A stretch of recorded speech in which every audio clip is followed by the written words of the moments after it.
I was 26 years of age when I first applied here.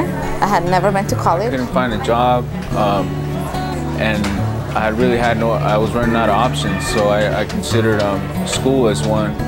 Although, you know, I dropped out of school at a pretty young age, coming back to college was definitely one of my biggest fears. I didn't come back to college because I was so behind in English. I didn't like math. I couldn't do numbers. When I was 15, I'm from a poor family. I had to drop out of high school, to go to work to help take care of my family. And so I'm 28 now, and I haven't done any schoolwork since then. So like this whole thing is like really hard for me. I'll be honest, I never thought I was going to be in college soon. I wasn't a very, I would say, smart kid in high school, but I managed to do the first step, enroll, and here I am in this great program. The focus of the Express to Success program was really trying to look at some studies that demonstrated that underrepresented students, primarily Latino and African American students, if they did not complete their college level math and English by the end of their second year in college, a high percentage, somewhere near 70%, would not go on to obtain their degrees and or transfer. And so we wanted to address that. If we developed accelerated courses in a learning community environment, could we increase the number of students who would satisfy their math and English levels and be able to move forward and create more options for them and pursue their college dreams and endeavors? It's a great program because you can take both English classes or math classes at the same time and be done with them, and it's easier because it's just one teacher and one classroom, and you're done with it in one semester instead of waiting for 2 semesters. The state has identified a couple of problems with students progressing towards goals, and one of them is this idea of leaky pipeline.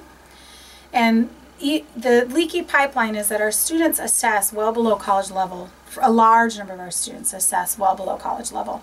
So to even get to the college level class, maybe they need 2 classes before that. Well, first they have to pass that first class, and then once they pass that first class, they have to actually enroll in the second class, and then pass that second class, and then enroll in the last class. Well, we lose students in all those little spots. They may not pass the first class, or they pass the first class, but for whatever reason don't enroll in the second class right away. If they take a semester off in between enrollments, what they remember from the first class just decays significantly.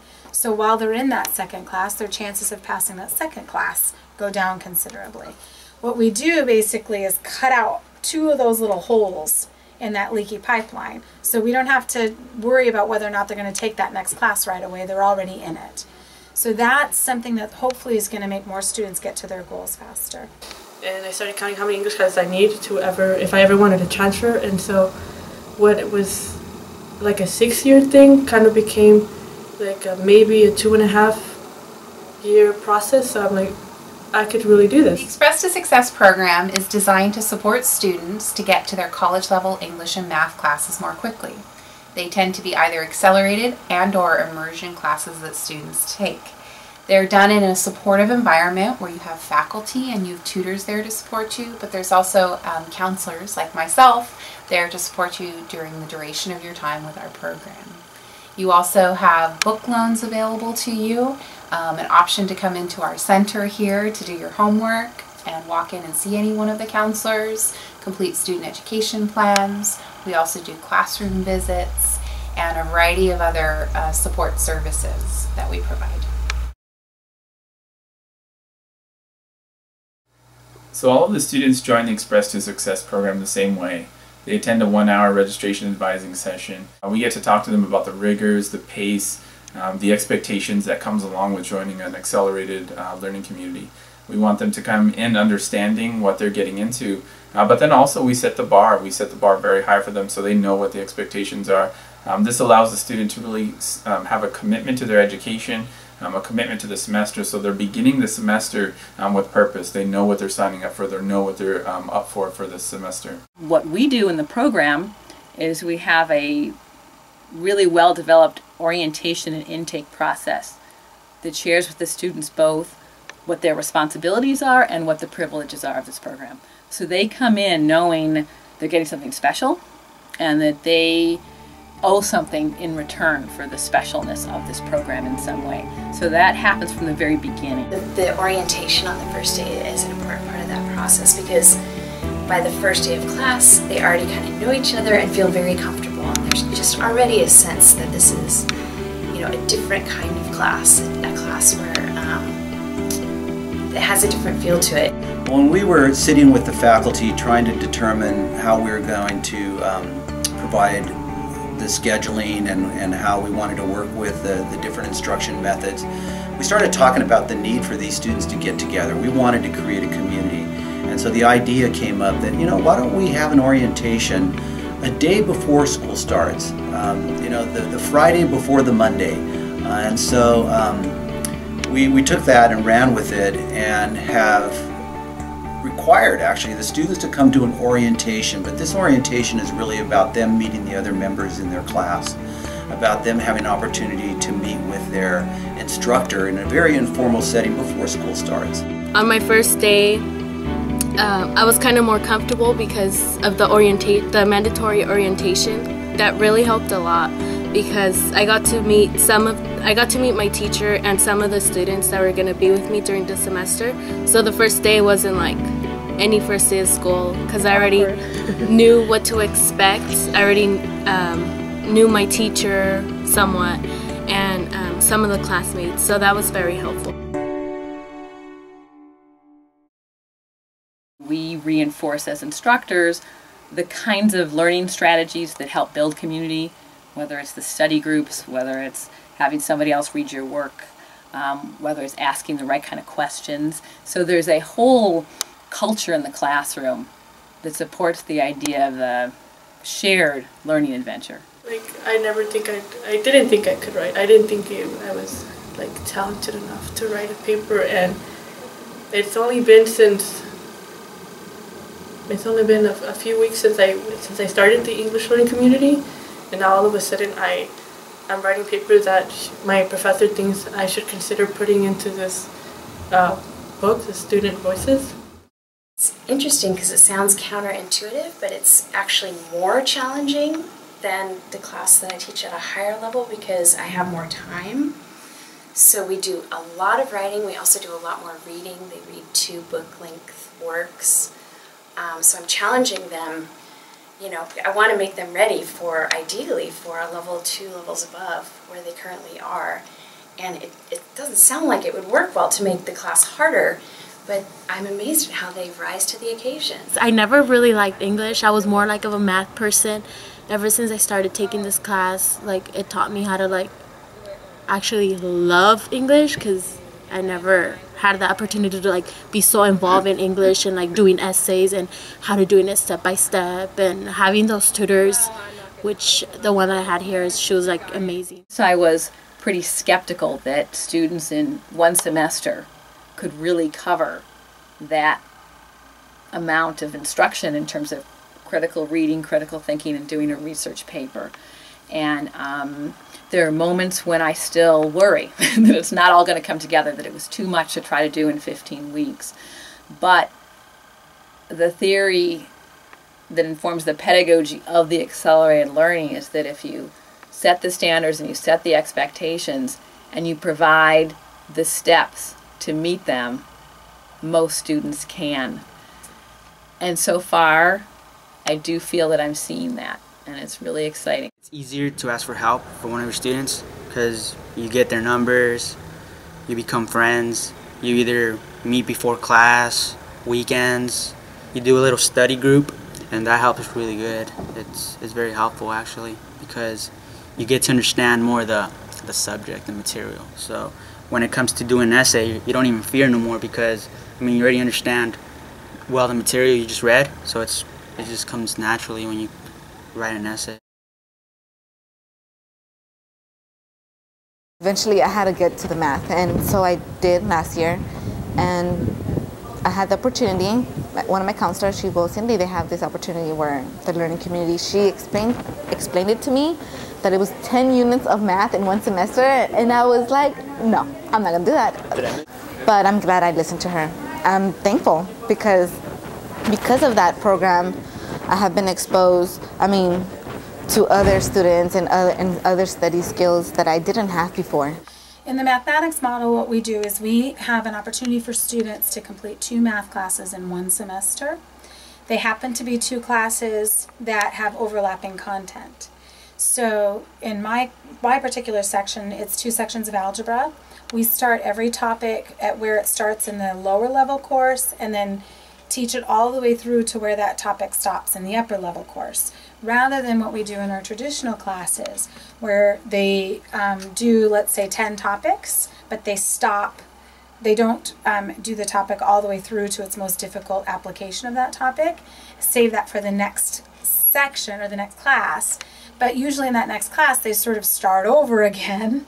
And then, so there's a lot of overlapping content. Because we could keep the same number of hours, we have time to do a little more in-class practice of these concepts. We have time to have tutors go around, let students practicing the content before they go home and do the homework.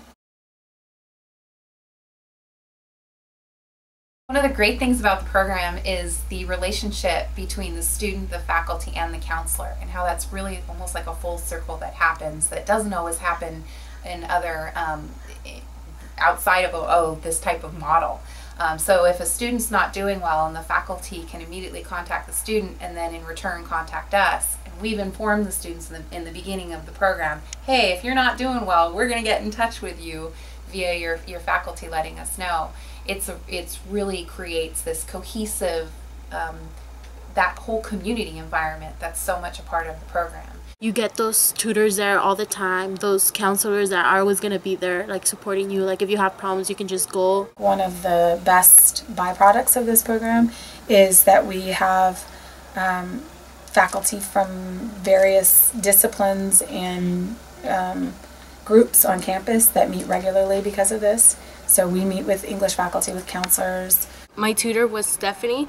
She's very helpful because you get to form a bond with her and you have that trust with her. So if you need any sort of help or you have a problem, you just go to Stephanie. She's there anytime you need her. Because they see each other every day, because they have opportunities to practice problems in class with a tutor, the students really sort of bond. That bonding makes a big difference. It makes them more likely to come to class because they've got people that are sort of checking up on them. Hey, why didn't you come to class? Or they're coming to see their friends. I know it's shocking, but sometimes they actually enjoy coming to class because their friends are in class. And they study together. The best part, I think, though, is just sort of this idea where they're kind of, it's almost like a family where they're checking up on each other. Hey, did you do the homework? Why didn't you do the homework? Do you need help on this? Those sorts of things. What I love most about this is like you're with the same group like throughout the whole semester. You're gonna know that you make friends. Like in math, I still talk to my people back. Like I still talk to them. I hang out with them and stuff. It's like you get that bond. Like I'm sure I'm still gonna talk to like my classmates that I have in this class. You do create a bond with all your classmates because you get to know each other because we're with each other for the whole semester, and you really get to know each other very well. You get to know your teacher very well, your classmates very well because it's a small group, and you don't get as, say if you're one of the person who gets nervous while like asking questions and stuff, it's not like this in this group because you get to know everyone and you get a little bit closer to everyone and it makes things easier for you. I still hang out with them. My Thanksgiving dinner included my my group study of a semester ago or a semester and a half ago. I feel like instead of class, it's a little family that we're in. Because in my other classes, it feels like I'm just a number. And here, I mean, everybody gets to know each other very well. So if you have difficulties speaking out loud, presenting in class, asking questions, all those fears day end here in the community program. We call each other if we need help on something or don't understand something, or if someone misses a day, they call you to see what they need to do, and just everybody's a giant family. Because we have classes every day, we build a relationship and a bond with our students that were there. You see them every day, they become family. I'm still in contact with a lot of them. We go to barbecues, we go out, we hang out, until now, and it's been over a year now. I'm confident in my essays and in my work, and in my ability. My reading skills have improved, and I think it's a really great program. Since it's my first semester, I think I'm going to be enrolling next semester too. So it's pretty awesome. I'm already applying to the universities, and I'm already working on my personal statement. You know, I'm trying to go to UCLA. You know, that's my vision. When I came here, pretty much besides 60 and 65, we're the lowest of the English, and I came from here, and now I went double jump to 110. So I mean, this program really helps you to learn and to succeed. For me, it was probably one of the most positive experiences I've had. Because overall, every staff member in this learning community wants to see you succeed. They want you to get an A, they want you to pass. Being in this program has helped me out a lot. It has built my confidence, and I was extremely successful. You don't have to be great to start, but you have to start to be great, and this is your start. Thank you.